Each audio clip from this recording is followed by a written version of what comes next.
Hey guys, welcome back to Static Street Cars and Customs. Today we're installing this.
Alright, so unfortunately my camera died there. So what you missed me doing was drilling the holes, putting the nuts in to mount the aluminium plate in behind the dash panel, and also mounting in the gauges. But that was all done. You've seen me do the nutserts and all that sort of thing before.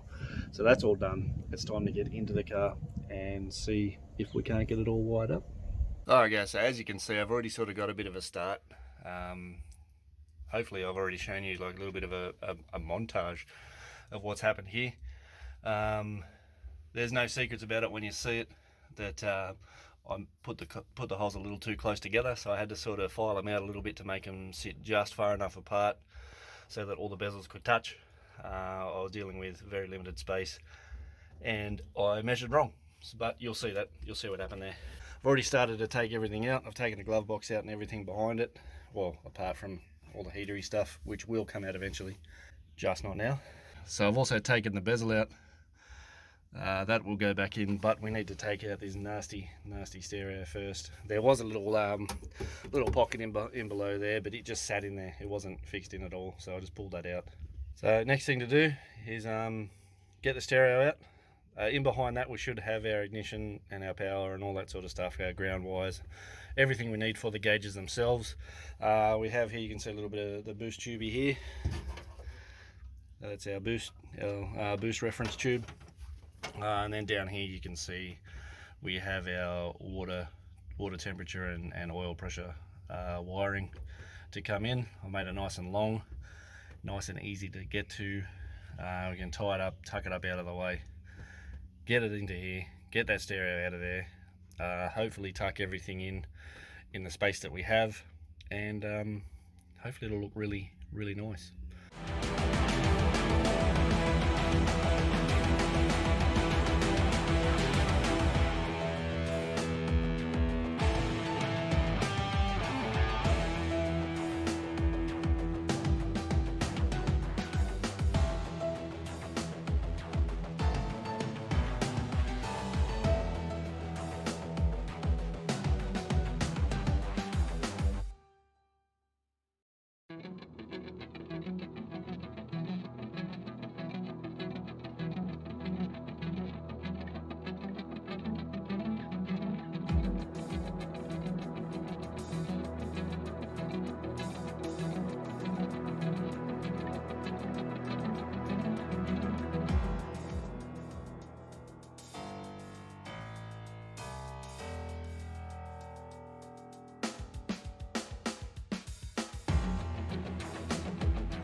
and here we have just a mess of wiring that we're going to take out. That was a horrendous job at, you have a look at that.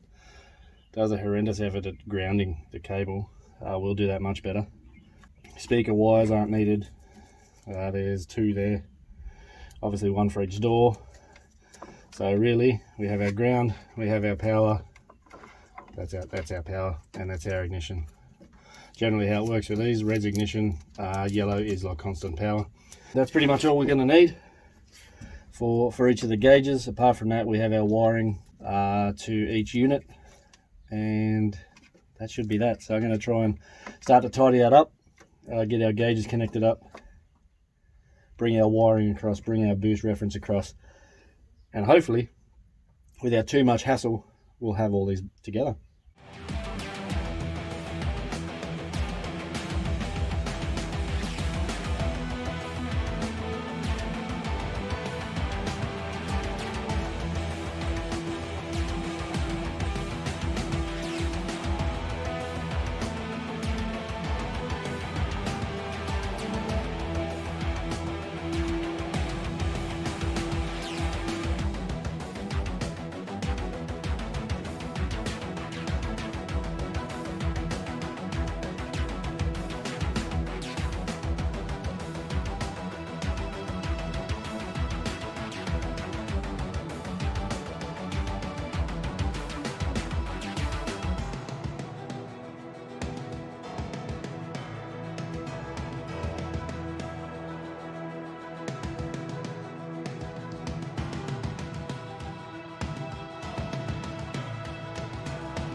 Alright, so after doing my best impersonation of a contortionist, I managed to get the boost reference line in. So that's it there, and the oil pressure and water temperature signals in. So next thing to do is start to get a bit of a harness wired up with all the plugs for the gauges, and slowly get them in. Worth noting is the last video you would have seen that this didn't come in yet. It's now here. It is in. It looks pretty good. We're getting a little bit of blowout on the light there, but I think it's a nice little sort of finish to the gear lever and handbrake sort of setup. So I purposely went a different color than the handbrake, so that just at a quick glimpse, or even sort of just out of the peripheral, I can easily shift, because the red one's the shift and the black is the handbrake. So the idea is red shifts gears, black locks the ears. Hopefully I'll remember that and don't grab the wrong thing. So yeah, I'll get into that and we'll go from there.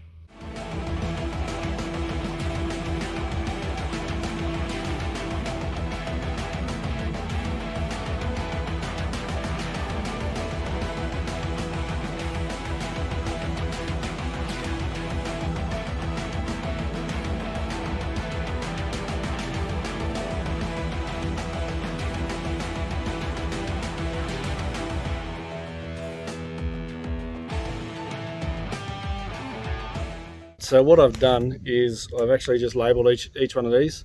The boost gauge obviously isn't an issue because it's only a 2-pin plug. The other two, however, are both 5 pins, and I'm not sure if they join together exactly the same. I doubt they will, because one's oil pressure, one's water temperature.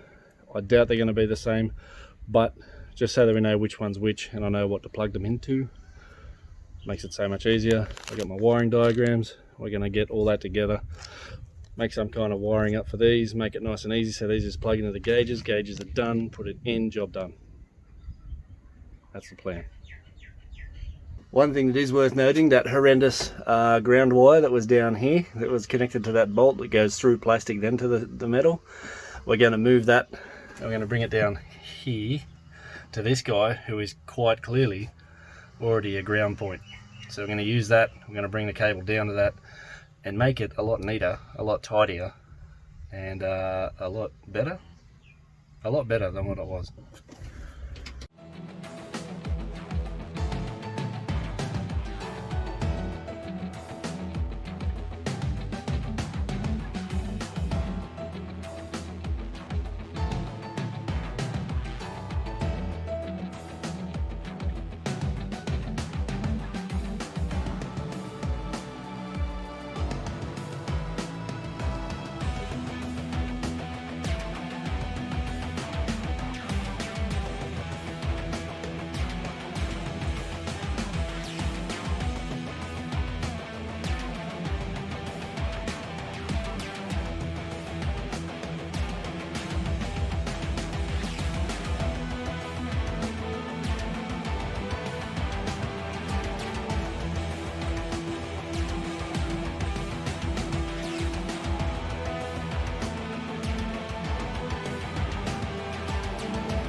Alright guys, so what we got, I have a mess. I have an absolute mess, but we have our ground wire. That one is going to go to our to that point that I showed you in behind all the instruments. They're obviously our plugs to our gauges. Very short lead on them, so that's good. They should tuck away nice and easy. I'll tie them up nice and neat. So here we have our ignition source, here we have our illumination.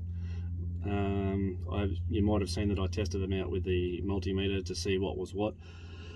That's the best way to do it, rather than sort of guesswork and blowing fuses and all that sort of gear. Get yourself a little multimeter. The one that I'm using at the moment didn't cost me any more than $30. It's well worth grabbing, especially if you're sort of not real good with it. It'll definitely help you out. These two, the last two little sort of green wires, sorry, I've got my hand in the way while I'm showing you that. Last two little green wires there are the input signals from the water temperature sensor and the oil pressure sensor. So that's our ground that comes back from those two units. That's our signal, and that's what runs the gauges themselves. So I'll get that in. Should be able to get gauges in then and get it all happening, hopefully.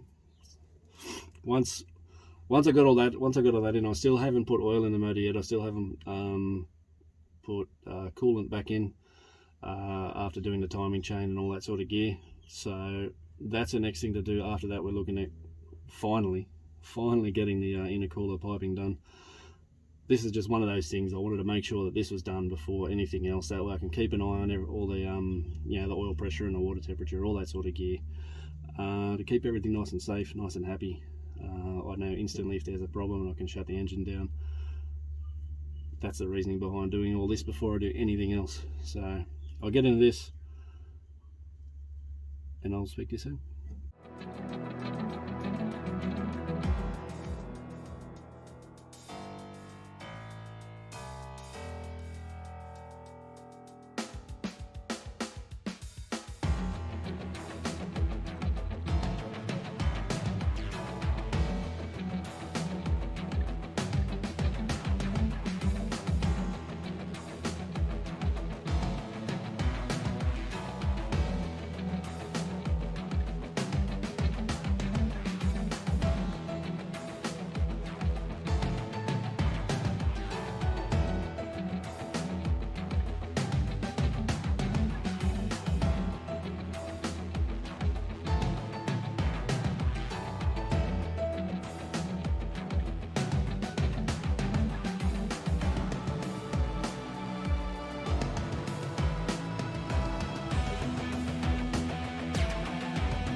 Alright guys, so as you can see, we got everything now all wired up. You might have seen that the tools I've got here, you don't necessarily need them. You know, like a good set of side cutters or pliers will do the trick for the most part. You can get cheapy ones that do the crimping for you. These ones actually do not damage the insulation on the crimps, just through their design. I think these might have cost me somewhere around the $90 mark.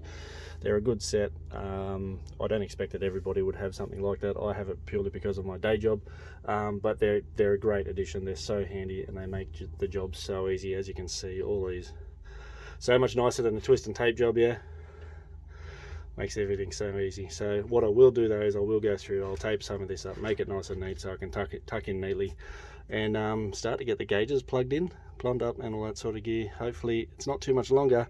That should look complete.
Alright guys, there it is, all mounted up. Still got to test them yet.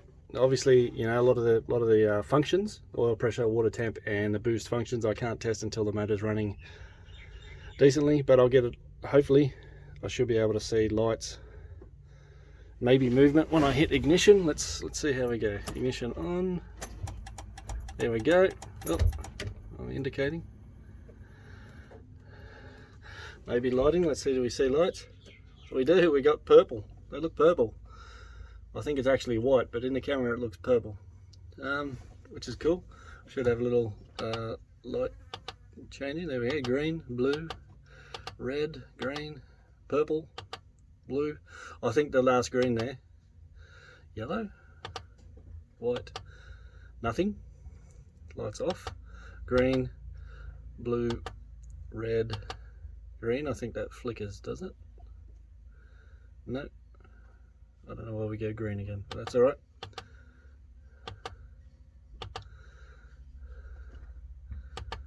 Off, green. I don't know which colour does us. Ah, okay, the first one changes colours. There we go. I don't know which colour does us. Probably the red or the green, I reckon. There we go. So they're all green, which is good. Our lights work. Our ignition source works, which is great. So that's it.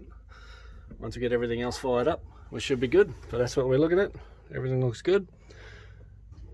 We should get into. I'm going to leave all this out because, like I said, you know, this whole dash is eventually going to go anyway.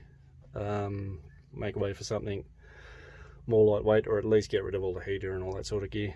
But that's it for now. That means we have progress. Alright guys, so that's it. That's all wrapped up. That means I can move on to the intercooler piping. I can move on to filling the oil, the coolant, getting the motor running. I have exhaust to go after that. Then a whole bunch of tiny little other things. If you like what you're seeing, leave a comment down that place. Let me know what you think. Hopefully until next time, we should be getting into the intercooler piping. Have fun, enjoy. I'll see you then.